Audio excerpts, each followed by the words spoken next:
ಬಹುಶಃ ಈ ವಿಚಾರಗಳು ನಿಮಗೆ ತಿಳಿದಿದೆಯೋ ತಿಳಿದಿಲ್ವೋ ಗೊತ್ತಿಲ್ಲ. ಈ ಒಂದು ಅಪ್ಪು ಸಿನಿಮಾದ ಕೆಲವೊಂದು ಹಿಂದಿನ ವಿಚಾರಗಳನ್ನು ಇವತ್ತು ಚಿಕ್ಕದಾಗಿ ನಿಮ್ಮ ಜೊತೆ ನಾನು ಹಂಚ್ಕೊಳ್ತೀನಿ.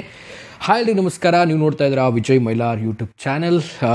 ಯಾರೆಲ್ಲ ನಮ್ಮ ಚಾನಲ್ಗೆ ಇನ್ನೂ ಸಬ್ಸ್ಕ್ರೈಬ್ ಮಾಡ್ಕೊಳ್ಳಿಲ್ಲ, ದಯವಿಟ್ಟು ಸಬ್ಸ್ಕ್ರೈಬ್ ಮಾಡ್ಕೊಳ್ಳಿ. ಇನ್ಸ್ಟಾ, ಫೇಸ್ಬುಕ್ ಹಾಗೆ ಎಕ್ಸೆಲ್ ಫಾಲೋ ಮಾಡೋದನ್ನು ಮರಿಬೇಡಿ.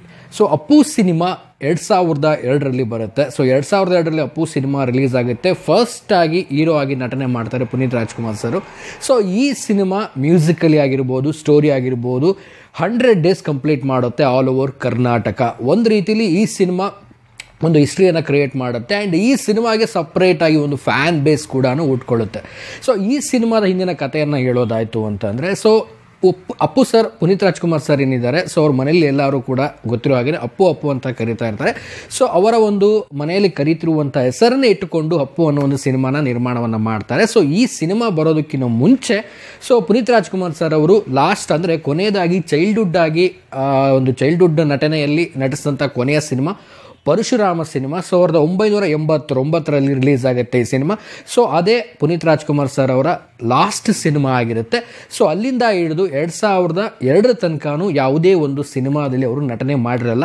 ಸೊ ಇದರ ನಡುವೆ ಅಂದರೆ ಆ ಒಂದು ಗ್ಯಾಪಲ್ಲಿ ಬಿಸ್ನೆಸ್ಸನ್ನು ಮಾಡಿರ್ತಾರೆ.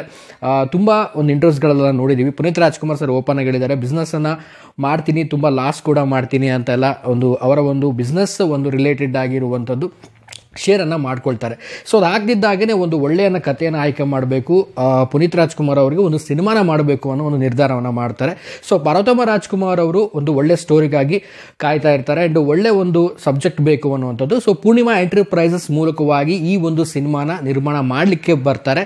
ಆ್ಯಂಡ್ ಈ ಒಂದು ಸಿನಿಮಾದ ನಿರ್ದೇಶಕರು ಪೂರಿ ಜಗನ್ನಾಥ್. ಸೊ ಎಲ್ಲರಿಗೂ ಗೊತ್ತಿರೋ ಹಾಗೆ ತೆಲುಗು, ತಮಿಳ್ ಸಿನಿಮಾಗಳನ್ನು ಮಾಡಿರುವಂಥ ಡೈರೆಕ್ಟರು. ಸೊ ಈ ಸಿನಿಮಾನ ಡೈರೆಕ್ಟರ್ನ ಮಾಡ್ತಾರೆ. ಆ್ಯಂಡ್ ಸ್ಕ್ರೀನ್ ಪ್ಲೇ ಕೂಡ ಅವರೇ ಮಾಡ್ತಾರೆ. ಆ್ಯಂಡ್ ಈ ಸಿನಿಮಾದ most important music. So music ಎಷ್ಟರ ಮಟ್ಟಿಗೆ ಇಂಪ್ರೆಷನ್ ಕ್ರಿಯೇಟ್ ಮಾಡಿತ್ತು ಅಂತ ಎಲ್ಲರೂ ಕೂಡ ಖಂಡಿತವಾಗ್ಲೂ ಗೊತ್ತು. ಈ ಸಿನಿಮಾದ ಮ್ಯೂಸಿಕ್ ಮಾಡಿರೋರು ಗುರು ಕಿರಣ್ ಸರ್ ಅವರು. ಸೊ ಗುರು ಕಿರಣ್ ಸರ್ ಅವರ ಒಂದು ಕೈ ಚಳಕ ಈ ಒಂದು ಸಿನಿಮಾದಲ್ಲಿ ತುಂಬ ಒಂದು ಇಂಪ್ರೆಷನ್ ಕ್ರಿಯೇಟ್ ಮಾಡುತ್ತೆ. ಮ್ಯೂಸಿಕಲಿ ಹಿಟ್ ಆಗೋದಲ್ಲದೆ ಸಿನಿಮಾ ಬ್ಲಾಕ್ ಬಾಸ್ಟರ್ ಹಿಟ್ ಆಗುತ್ತೆ. ಮೊದಲನೇ ಸಿನಿಮಾನೇ ಬ್ಲಾಕ್ ಬಾಸ್ಟರ್ ಹಿಟ್ ಆಗುತ್ತೆ ಅಪ್ಪು ಸಿನಿಮಾ.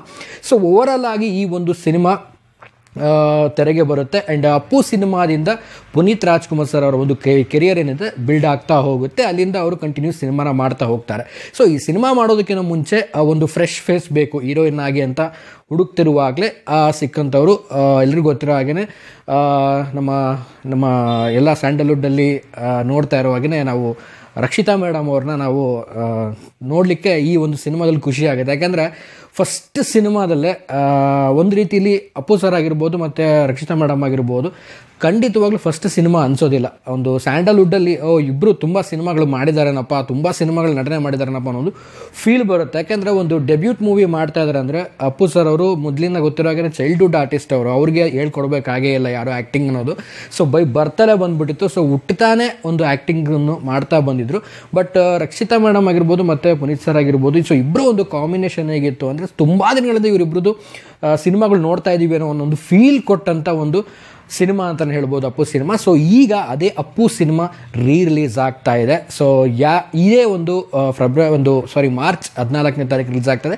ಸೊ ಕೆಲವೊಂದು ಕಡೆ 17ನೇ ತಾರೀಕು ಅಂತ ಒಂದು ಮೆನ್ಷನ್ ಮಾಡಿದ್ದಾರೆ. ಯಾಕಂದರೆ 17ನೇ ತಾರೀಕು ಎಲ್ಲರೂ ಗೊತ್ತಿರೋ ಹಾಗೆ ಅಪ್ಪು ಸರ್ ಅವರ ಒಂದು ಬರ್ಡೇ 17ನೇ ತಾರೀಕು ರಿಲೀಸ್ ಆಗ್ತಿದೆ ಅಂತ ಹೇಳ್ತಿದ್ದಾರೆ. ಸೊ 14ಕ್ಕೆ ಅಫಿಷಿಯಲ್ ಆಗಿ ರಿಲೀಸ್ ಆಗ್ತಿರುವಂಥದ್ದು.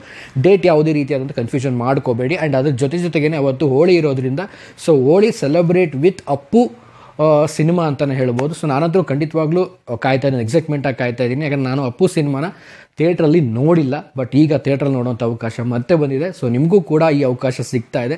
ಸೊ ಯಾರೆಲ್ಲ ವೇಟ್ ಮಾಡ್ತಾ ಇದ್ದಾರೆ ಅಪ್ಪು ಸಿನಿಮಾ ನೋಡಲಿಕ್ಕೆ, ಸೊ ಕಾಮೆಂಟ್ ಸೆಕ್ಷನಲ್ಲಿ ಕಾಮೆಂಟ್ ಮಾಡಿ. ಆ್ಯಂಡ್ ನಿಮ್ಮ ಹತ್ತಿರದ ಥಿಯೇಟರ್ ಯಾವುದು, ಅಪ್ಪು ಸಿನಿಮಾ ಎಲ್ಲಿ ಬರುತ್ತೆ ಅನ್ನೋದು ಕೂಡ ತಿಳಿಸಿ ಅಂತ ಹೇಳ್ತಾ ಸೊ ವಿಡಿಯೋ ಮುಗಿಸ್ತಾ ಇದ್ದೀನಿ. ಮುಗಿಸೋದಕ್ಕಿಂತ ಮುಂಚೆ ಚಾನಲ್ಗೆ ನೀವು ಸಬ್ಸ್ಕ್ರೈಬ್ ಮಾಡ್ಕೊಳ್ಳಿ. ಇನ್ಸ್ಟಾ, ಫೇಸ್ಬುಕ್ ಹಾಗೆ ಎಕ್ಸೆಲ್ ಫಾಲೋ ಮಾಡೋದನ್ನು ಮರಿಬೇಡಿ ಅಂತ ಹೇಳ್ತಾ ಇವತ್ತಿನ ಈ ವಿಡಿಯೋನ ಮುಗಿಸ್ತಾ ಇದ್ದೀನಿ. ನಮಸ್ಕಾರ.